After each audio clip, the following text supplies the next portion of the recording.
സൂര്യോദയത്തിന് 1 മണിക്കൂർ 36 മിനിറ്റ് മുൻപുള്ള സമയത്തെയാണ് ബ്രാഹ്മ മുഹൂർത്തം അല്ലെങ്കിൽ സരസ്വതി യാമം എന്ന് പറയുന്നത്. ഈ സമയത്തിൽ എഴുന്നേറ്റാൽ എന്തൊക്കെ ഗുണങ്ങളാണ് നമുക്ക് ലഭിക്കുക അറിയണ്ടേ? അതായത് നമുക്ക് സ്ട്രെസ്സ് വളരെ കുറയ്ക്കാനായിട്ട് സാധിക്കും. പ്രവർത്തനശേഷി വളരെ കൂടുതലായിരിക്കും. നല്ല കോൺസെൻട്രേഷൻ ലഭിക്കുന്നതിന്, ലങ്സിൻ്റെയും ബ്രെയിൻ്റെയും കപ്പാസിറ്റി കൂട്ടുന്നതിന് ഇത്തരം ഒരുപാട് ഗുണങ്ങളുള്ള സമയമാണ് ബ്രാഹ്മ മുഹൂർത്തം. അഷ്ടാംഗ ഹൃദയത്തിൽ, ആയുർവേദ ഗ്രന്ഥമായിട്ടുള്ള അഷ്ടാംഗ ഹൃദയത്തിൽ പറയുന്നത് ആയുസ്സിനെ കൂട്ടാൻ ബ്രാഹ്മ മുഹൂർത്തത്തിൽ എഴുന്നേൽക്കൂ എന്നാണ്. അപ്പോൾ അത്രയേറെ പ്രാധാന്യമുള്ള സമയമാണ് ബ്രാഹ്മ മുഹൂർത്തം എന്ന് പറയുന്നത്. സാധാരണയായി 2 മുതൽ 6 വരെയുള്ള സമയങ്ങളിൽ നമ്മുടെ ശരീരത്തിൽ വാദ സംബന്ധമായിട്ടുള്ള ത്രിദോഷങ്ങളായിട്ടുള്ള വാദം, കഫം, പിത്തം, ഈ 3 ത്രിദോഷങ്ങൾ എന്നറിയപ്പെടുന്നത്. ഇതിൽ വാദസംബന്ധമായിട്ടുള്ള ദോഷം വളരെ ഏറിയിരിക്കുന്ന ഒരു സമയമാണ്. അപ്പം അതുകൊണ്ട് തന്നെ നമ്മുടെ ശരീരം വാദദോഷത്തിൻ്റെ അസന്തുലിതാവസ്ഥ ഏറുമ്പോൾ എന്ത് സംഭവിക്കും? നമുക്ക് കോൺസെൻട്രേഷൻ ചെയ്യാൻ പറ്റില്ല, ഉത്കണ്ഠ കൂടുതലായിരിക്കും, ഭയം, ഒറ്റപ്പെടൽ, ഇത്തരത്തിലുള്ള വികാരങ്ങളെല്ലാം കൂടുതലായിരിക്കും. അപ്പോൾ ഇതെല്ലാം പരിഹരിക്കാനായിട്ട് ഏറ്റവും പ്രത്യേകമായിട്ട് തിരഞ്ഞെടുക്കപ്പെട്ടൊരു സമയമെന്ന് തന്നെ പറയാം ബ്രാഹ്മ മുഹൂർത്തത്തിന്. അതുമാത്രമല്ല, യോഗികളും ആചാര്യന്മാരെല്ലാം പറയുന്നത് എന്താണെന്ന് വെച്ചാൽ നമ്മുടെ ശരീരത്തിൽ 72,000 നാഡികളുണ്ടെന്നാണ് പറയപ്പെടുന്നത്. അതിലേറ്റവും പ്രധാനപ്പെട്ട 3 നാഡികളാണ് ഇട, പിംഗള, സുഷുമ്ന. ഈ 3 നാഡികൾ ഏറ്റവും കൂടുതൽ ഉത്തേജിപ്പിക്കപ്പെടുന്ന സമയമാണ്, ആക്റ്റീവായിട്ടിരിക്കുന്ന സമയമാണ് ബ്രാഹ്മ മുഹൂർത്തം. അതുകൊണ്ട് തന്നെ നമ്മുടെ ശരീരത്തിലെ കുണ്ടലിനി ശക്തി ഉണർത്താനായിട്ട് സഹായിക്കുന്നത് ഈ നാഡികളാണെന്ന് പറയപ്പെടുന്നു.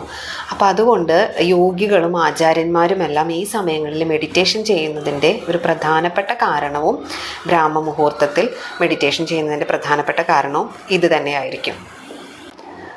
ഈ സമയത്ത് കോസ്മിക് എനർജി വളരെ കൂടുതലായിരിക്കും. അതുകൊണ്ട് തന്നെ യൂണിവേഴ്സുമായിട്ട് നമുക്കൊരു അലൈൻമെൻറ്റിൽ എത്താനായിട്ട് സാധിക്കും.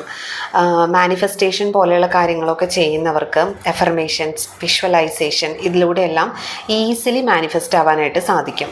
അതുപോലെ കോൺസെൻട്രേഷൻ വളരെ കൂടുതലായിരിക്കും. നമ്മുടെ ബ്രെയിനിലെ ആൽഫ, ബീറ്റ, ഈ വേവ്സ് എല്ലാം വളരെ ഡോമിനൻ്റ് ആയിരിക്കുന്ന സമയമാണ് ബ്രാഹ്മ മുഹൂർത്തം. അതുകൊണ്ട് നമുക്ക് മെമ്മറി പവർ ഇൻക്രീസ് ചെയ്യാൻ, ഫോക്കസ്ഡ് ആയിട്ടിരിക്കാൻ, ക്രിയേറ്റിവിറ്റി കൂട്ടാനായിട്ടൊക്കെ വളരെയധികം സഹായകരമായിട്ടുള്ള സമയമാണ് ഈ ബ്രാഹ്മ മുഹൂർത്തം എന്ന് പറയുന്നത്. ഈ സമയം എയറിൽ ഓക്സിജൻ്റെ കോൺസെൻട്രേഷൻ വളരെ കൂടുതലായിരിക്കുന്നത് കൊണ്ട് തന്നെ നമുക്ക് ബ്രീത്തിങ് ആക്ടിവിറ്റീസ് എല്ലാം ചെയ്യാം.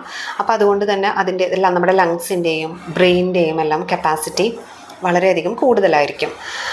പിന്നെ നമ്മൾ ചെയ്യാൻ പാടില്ലാത്ത കുറേ കാര്യങ്ങളുണ്ട്. അതായത് യാത്രകൾ ഒഴിവാക്കുക ഈ സമയങ്ങളിൽ, അതുപോലെ ബ്രേക്ക്ഫാസ്റ്റ്, ഭക്ഷണങ്ങൾ ഒഴിവാക്കുക, പിന്നെ സെക്ഷൽ ആക്ടിവിറ്റീസ് പാടില്ല, പിന്നെ നെഗറ്റീവായിട്ടുള്ള തോട്ട്സ്, പരമാവധി നെഗറ്റീവ് തോട്ട്സിനെ ഒഴിവാക്കുക. അങ്ങനെ ഏറ്റവും നല്ലൊരു ലൈഫ് നമുക്ക് ലീഡ് ചെയ്യാനായിട്ട്, നല്ല ഫോക്കസ്ഡ് ആയിട്ട് കോൺസെൻട്രേറ്റഡ് ആയിട്ടുള്ള ഒരു ലൈഫ് ലീഡ് ചെയ്യാം.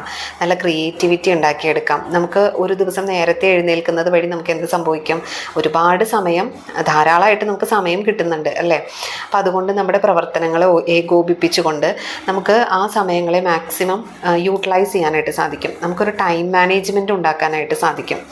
അപ്പോൾ നമുക്ക് നമ്മുടെ ബിസിനസ്സിലാണെങ്കിലും അല്ലെങ്കിൽ നമ്മുടെ ജോബിലാണെങ്കിലും വർക്കിലാണെങ്കിലും ഒക്കെ കുറച്ചും കൂടി നമുക്ക് ഒരുപാട് സമയം കൂടുതൽ കിട്ടുകയാണ്.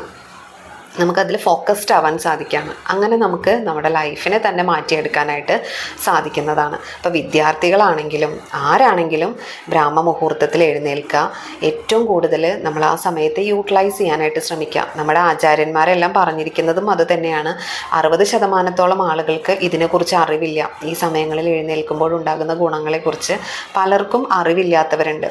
40% ആളുകളിൽ വെറും 1-2% ആളുകൾ മാത്രമായിരിക്കും ആ സമയത്തെ പരമാവധി ഉപയോഗപ്പെടുത്തി ലൈഫിൽ ഒരുപാട് മാനിഫെസ്റ്റ് ചെയ്യുന്നത്, അല്ലെങ്കിൽ ഒരുപാട് കാര്യങ്ങൾ അറ്റൈൻ ചെയ്യുന്നത്.